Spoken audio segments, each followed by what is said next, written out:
السلام علیکم محترم ناظرین۔ عبداللہ بن عباس رضی اللہ عنہ سے مروی ہے، انہوں نے کہا کہ مجھے سلمان فارسی رضی اللہ عنہ نے اپنی آپ بیتی خود سنائی۔ کہنے لگے، میں اصبہان کی ایک بستی میں جسے جئی کہا جاتا تھا کا رہنے والا ایک فارسی شخص تھا۔ میرے والد اپنی بستی کے کسان تھے، میں انہیں سب سے زیادہ محبوب تھا۔ وہ مجھ سے اس طرح محبت کرتے رہے حتیٰ کہ انہوں نے مجھے اس طرح اپنے گھر میں روک لیا، یعنی آگ کا رکھوالا بنا کر، جس طرح لڑکی کو روکا جاتا ہے۔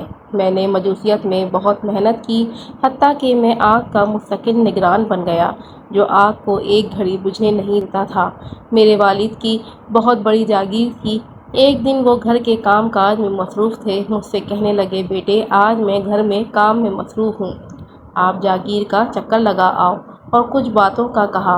میں ان کے کام سے نکلا، میں عیسائیوں کے ایک کلیسے کے پاس سے گزرا، میں نے ان کی آواز سنی، وہ نماز پڑھ رہے تھے۔ میں لوگوں کے معاملات کو نہیں جانتا تھا کیونکہ میرے والد نے مجھے گھر تک محدود رکھا تھا۔ جب میں ان کے پاس سے گزرا اور ان کی آوازیں سنی تو ان کے تاکہ دیکھوں کہ وہ کیا کر رہے ہیں۔ جب میں نے انہیں دیکھا تو مجھے ان کی نماز اچھی لگی اور ان کے معاملے میں دلچسپی ہونے لگی۔ میں کہنے لگا، واللہ یہ اس دین سے بہتر ہے جس پر ہم ہیں۔ واللہ میں نے غروب آفتاب تک انہیں نہیں چھوڑا اور والد کے کہنے کے مطابق جاگیر پر بھی نہیں گیا۔ میں نے ان سے کہا، اس دین کی اصل کہاں ہے؟ وہ کہنے لگے، شام میں۔ پھر میں اپنے والد کے پاس آنے لگا جو میری تلاش میں چند لوگ بھیج چکے تھے۔ میں ان کو ان کے کام سے بھی مصروف کر دیا تھا۔ جب میں ان کے پاس پہنچا تو انہوں نے پوچھا، بیٹے کہاں تھے؟ کیا میں نے تمہیں کام سے نہیں بھیجا تھا؟ میں نے کہا، ابا جان میں کچھ لوگوں کے پاس سے گزرا جو اپنے کلیسے میں نماز پڑھ رہے تھے۔ میں نے ان کا طریقہ دیکھا تو مجھے بہت اچھا لگا۔ میں سورج غروب ہونے تک ان کے پاس۔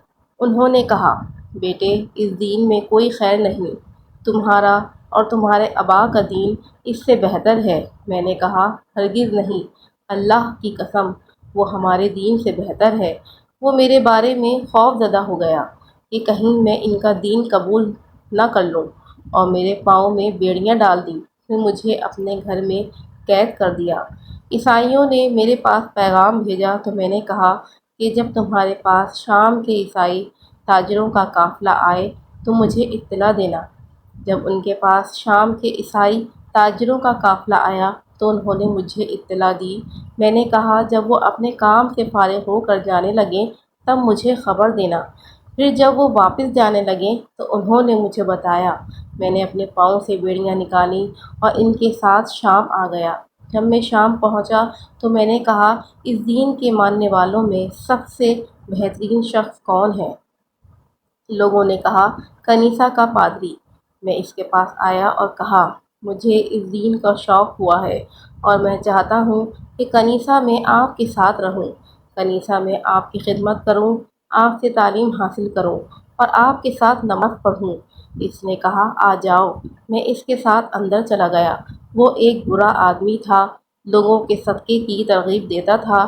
جب لوگ صدقے کی چیزیں جمع کر کے اس کے پاس لاتے تو اپنے پاس محفوظ کر لیتا اور مسکینوں کو اس میں سے کوئی چیز نہ دیتا، حتیٰ کہ اس نے سونے چاندی کے 7 مٹکے بھر لیے۔ اسے ایسا کرتے دیکھ کر مجھے اس پر سخت غصہ آیا۔ پھر وہ مر گیا۔ عیسائی اسے دفنانے کے لیے جمع ہوئے۔ میں نے ان سے کہا، یہ ایک برا آدمی تھا، یہ تمہیں صدقے کا حکم اور ترغیب دیتا تھا۔ جب تم صدقہ اس کے پاس لاتے تو یہ رکھ لیتا اور مساکین کو اس میں سے کوئی چیز نہ دیتا۔ لوگوں نے کہا، یہ بات تمہیں کس نے بتائی؟ میں نے کہا، میں اس کے خزانے تک لے چلتا ہوں۔ لوگوں نے کہا، ٹھیک ہے، تم اس کا خزانہ ہمیں دکھاؤ۔ میں نے اس کے خزانے کی جگہ انہیں دکھائی۔ انہوں نے وہاں سے سونے چاندی کے بھرے ہوئے 7 مٹکے نکالے۔ جب انہوں نے وہ مٹکے دیکھے تو کہا، واللہ ہم تو اسے کبھی بھی دفن نہیں کریں گے۔ لوگوں نے اسے سولی پر چڑھا دیا، پھر اسے پتھروں سے رجم کر دیا۔ پھر ایک دوسرے آدمی کو لا کر اس کی جگہ مقرر کر دیا۔ میں نے 5 نمازیں نہ پڑھنے والوں میں سے، یعنی مسلمانوں کے علاوہ، ایسا کوئی آدمی نہیں دیکھا دنیا میں انتہائی بے رغبت، آخرت کی طرف رغبت رکھنے والا، دن اور رات عبادت میں انتہائی محنت کرنے والا۔ میں اس سے اتنی محبت کرنے لگا کہ اس سے پہلے کسی سے نہ کی تھی۔ میں کافی عرصے اس کے ساتھ رہا۔ جب وہ فوت ہونے لگا تو میں نے اس سے کہا، اے فلاں، میں تمہارے ساتھ رہا اور تم سے اتنی محبت کی جتنی پہلے کسی سے نہ کی تھی، اور اب آپ کے لیے اللہ کا حکم آ پہنچا ہے۔ اب کس شخص کی طرف جانے کا مجھے حکم دیتے ہیں، اور میرے لیے اب کیا حکم ہے؟ اس نے کہا، بیٹے، واللہ آج کے دن میں کسی کو اس دین پر نہیں دیکھتا جس پر میں ہوں۔ لوگ ہلاک ہو گئے اور انہوں نے دین میں تبدیلیاں کر لیں، اور انہوں نے اکثر چیزوں کو چھوڑ دیا جن پر اسلاف تھے، سوائے ایک شخص کے جو موصول میں ہے۔ اس اس کا خاص نام بتایا، وہ اسی دین پر ہے جس پر میں ہوں، اس سے جا کر ملو۔ جب وہ مر گیا اور اسے دفنایا گیا تو میں موصول والے شخص کے پاس پہنچ گیا اور اس سے کہا، اے فلاں فلاں شخص نے اپنی موت کے وقت مجھے وصیت کی تھی کہ میں تم سے ملوں، اور اس نے مجھے بتایا تھا کہ تم اس کے دین پر ہو۔ اس نے مجھے کہا، ٹھیک ہے، میرے پاس قیام کرو۔ میں اس کے پاس ٹھہرا رہا۔ میں نے اسے بھی اپنے ساتھی کے دین پر عمل کرنے والا بہترین آدمی پایا۔ ابھی تھوڑا ہی وقت گزرا تھا کہ اس کی موت کا وقت آ گیا۔ جب اس کی وفات کا وقت آیا تو میں نے اس سے کہا، اے فلاں، فلاں شخص نے مجھے تمہاری طرف بھیجا تھا، اور اب تمہارے پاس بھی اللہ کا حکم آ گیا ہے۔ آپ مجھے کس شخص کی طرف جانے کی وصیت کرتے ہیں اور مجھے کیا حکم دیتے ہیں؟ اس نے کہا، بیٹے، واللہ میرے علم میں کوئی ایسا شخص نہیں جو اس دین پر ہو جس پر ہم تھے، سوائے ایک شخص کے جو نصیبین میں ہے، فلاں نام ہے، اس سے جا ملو۔ جب وہ مر گیا اور اسے دفنا دیا گیا تو میں نصیبین والے سے جا ملا۔ میں اس کے پاس آیا اور اپنا واقعہ بتایا، اور میرے ساتھی نے مجھے جو حکم دیا تھا، اس نے کہا، ٹھیک ہے، میرے پاس ٹھہرو۔ میں نے اس کے پاس قیام کیا اور اسے بھی اپنے دونوں ساتھیوں کے دین پر پایا۔ میں نے ایک بہتر شخص کے ساتھ قیام کیا۔ واللہ ابھی تھوڑا ہی وقت گزرا تھا کہ اس کی موت کا وقت بھی آ گیا۔ جب اس کی موت کا وقت آیا تو میں نے اس سے کہا، اے فلاں، فلاں شخص نے مجھے فلاں کی طرف وصیت کی، پھر اس نے مجھے تمہاری طرف وصیت کی، تم کس شخص کی طرف جانے کی وصیت کرتے ہو اور مجھے کیا حکم دیتے ہو؟ اس نے کہا، بیٹے، واللہ میرے علم میں نہیں کہ ہمارے دین پر کوئی شخص باقی ہے جس کے بارے میں تمہیں کہوں کہ تم اس کے پاس جاؤ، سوائے ایک آدمی کے جو اموریہ میں ہے۔ وہ شخص ہمارے دین پر ہے، اگر تمہیں پسند ہو تو اس کے پاس چلے جاؤ، کیونکہ وہ ہمارے دین پر ہے۔ جب وہ مر گیا اور اسے دفنا دیا گیا تو میں اموریہ والے کے پاس چلا گیا اور اپنا واقعہ بتلایا۔ اس نے کہا، میرے پاس قیام کر لو۔ میں اس شخص کے پاس ٹھہرا رہا جو اپنے ساتھیوں کے دین اور طریقے پر تھا۔ میں نے کمائی بھی کی، حتیٰ کہ میری کچھ گائیں اور مال ہو گیا۔ پھر اس پر بھی اللہ کا حکم نازل ہو گیا۔ جب اس کی موت کا وقت آ گیا تو میں نے اس سے کہا، اے فلاں، میں فلاں کے پاس تھا، اس نے مجھے فلاں کے پاس جانے کی وصیت کی، اس نے مجھے کسی اور کے پاس جانے کی وصیت کی، پھر اس نے مجھے تمہاری طرف جانے کی وصیت کی، تم مجھے کس طرف آنے کی وصیت کرتے ہو اور مجھے کیا حکم دیتے ہو؟ اس نے کہا، بیٹے، اب ایسا وقت آ گیا ہے کہ میرے علم میں کوئی ایسا شخص نہیں جو ہمارے دین پر ہو جس کے بارے میں تمہیں کہوں کہ تم اس کے پاس جاؤ، لیکن اب ایک نبی کے مبعوث ہونے کا وقت قریب ہے جو دین ابراہیم کے ساتھ مبعوث ہوگا۔ عرب کی سرزمین میں اس کا ظہور ہوگا، دو پہاڑوں کے درمیان والی جگہ کی طرف ہجرت کرے گا جس میں کھجوریں ہیں، اس میں ایسی علامات ہیں جو مخفی نہیں، تحفہ قبول کرے گا، صدقہ نہیں کھائے گا، اس کے کاندھوں کے درمیان مہر نبوت ہوگی۔ اگر تم میں اتنی طاقت ہے کہ اس سے جا ملو تو ایسا کر گزرو۔ پھر وہ مر گیا اور اسے دفنا دیا گیا۔ جب تک اللہ نے چاہا میں اموریہ میں ٹھہرا رہا۔ پھر بنو کلب کا ایک تجارتی قافلہ میرے پاس سے گزرا تو میں نے ان سے کہا، تم مجھے سرزمین عرب تک لے چلو، میں اپنی ساری گائیں اور بکریاں تمہیں دے دوں گا۔ انہوں نے کہا ٹھیک ہے۔ میں نے انہیں ساری گائیں اور بکریاں دے دیں اور انہوں نے مجھے سوار کر لیا، حتیٰ کہ جب وادی قرا میں پہنچے تو مجھ پر ظلم کرتے ہوئے ایک یہودی شخص کے ہاتھ غلام بنا کر بیچ دیا۔ میں اس کے پاس ٹھہرا رہا۔ میں نے کھجوریں دیکھیں۔ مجھے امید تھی کہ یہ وہی شہر ہے جس کے بارے میں مجھے میرے ساتھی نے بتایا تھا، لیکن ابھی مجھے پختہ یقین نہیں تھا۔ میں اس یہودی کے پاس ہی تھا کہ بنو قریظہ سے تعلق رکھنے والا اس کے چچا کا بیٹا مدینے سے اس کے پاس آیا اور اس سے مجھے خرید لیا اور مدینے لے آیا۔ واللہ جب میں نے وہ علاقہ دیکھا تو اپنے ساتھی کے بتائے ہوئے وصف کی بنا پر اسے پہچان لیا۔ میں وہیں ٹھہرا رہا۔ اللہ نے اپنے رسول کو مکے میں مضبوط کر دیا اور وہ مکے میں قیام پذیر رہا۔ جب تک اللہ نے چاہا میں غلامی کی مصیبت میں ہونے کی وجہ سے اس کا تذکرہ نہیں سن سکا۔ پھر اس نے مدینے کی طرف ہجرت کی۔ واللہ میں ایک کھجور کی چوٹی پر چڑھا کوئی کام کر رہا تھا۔ میرا مالک نیچے بیٹھا ہوا تھا۔ اچانک اس کے چچا کا بیٹا اس کے سامنے آ کر کھڑا ہو گیا اور کہنے لگا، اللہ بنی قبیلے کو برباد کرے۔ وہ اس وقت قبا میں اس شخص کے پاس جمع ہو رہے ہیں جو آج مکے سے آیا ہے۔ ان کا خیال ہے کہ وہ نبی ہے۔ جب میں نے یہ بات سنی تو مجھ پر کپکپی طاری ہو گئی، حتیٰ کہ محسوس ہونے لگا کہ میں اپنے مالک کے اوپر گر جاؤں گا۔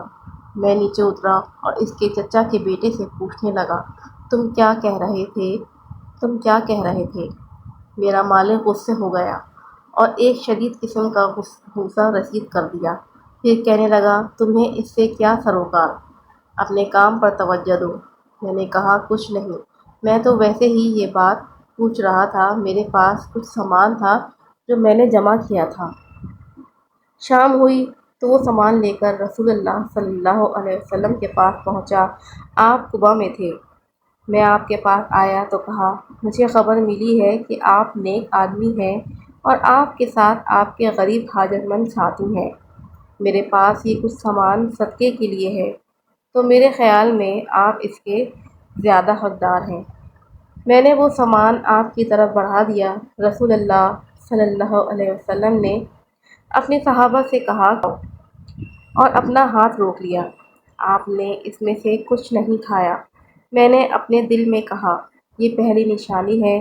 پھر میں واپس لوٹ آیا اور کچھ چیزیں جمع کی۔ رسول اللہ صلی اللہ علیہ وسلم مدینے آ گئے۔ میں آپ کے پاس آیا اور کہا، میں نے آپ کو دیکھا کہ آپ صدقہ نہیں کھاتے، یہ آپ کے لیے تحفہ ہے۔ رسول اللہ صلی اللہ علیہ وسلم نے اس میں سے کھا لیا اور اپنے ساتھیوں کو حکم دیا تو انہوں نے بھی اس میں سے کھا لیا۔ میں نے اپنے دل میں کہا، یہ دوسری نشانی ہے۔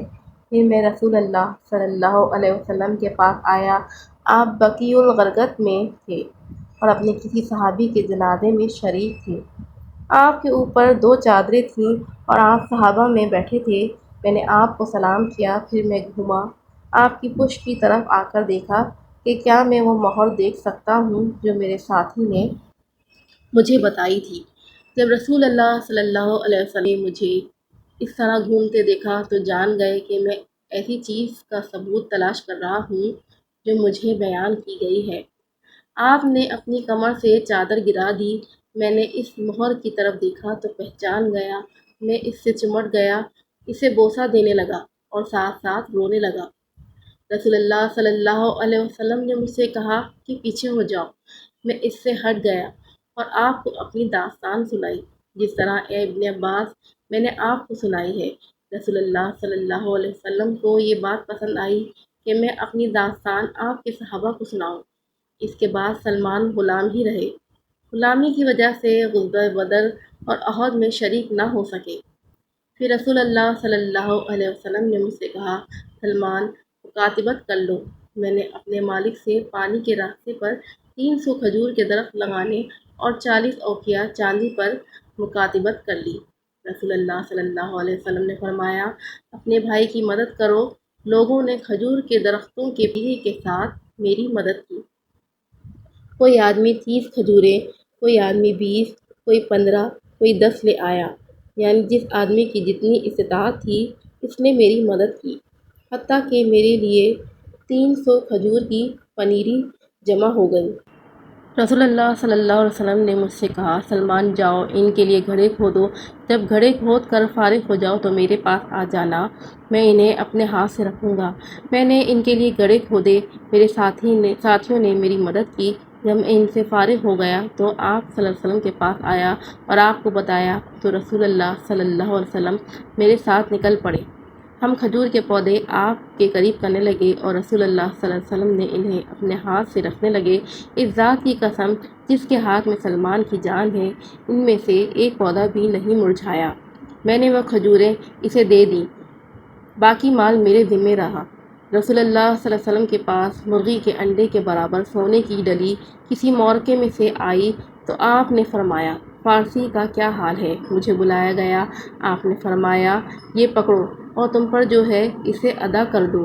میں نے کہا، اے اللہ کے رسول، مجھ پر جو رقم ہے یہ اس کے برابر کہاں پہنچ سکتا ہے؟ آپ صلی اللہ علیہ وسلم نے فرمایا، اسے لے لو، اللہ عز و جل اس کے ذریعے تمہاری رقم ادا کر دے گا۔ میں نے وہ ڈلی لے لی اور اس ذات کی قسم جس کے ہاتھ میں سلمان کی جان ہے، اس ڈلی سے میں نے ان کو 40 اوقیے وزن کر دیے۔ میں نے ان کا حق انہیں ادا کیا، مجھے آزاد کر دیا گیا۔ پھر میں رسول اللہ صلی اللہ علیہ وسلم کے ساتھ خندق میں حاضر ہوا، اس کے بعد پھر کسی مورکے میں پیچھے نہیں رہا۔ سبحان اللہ۔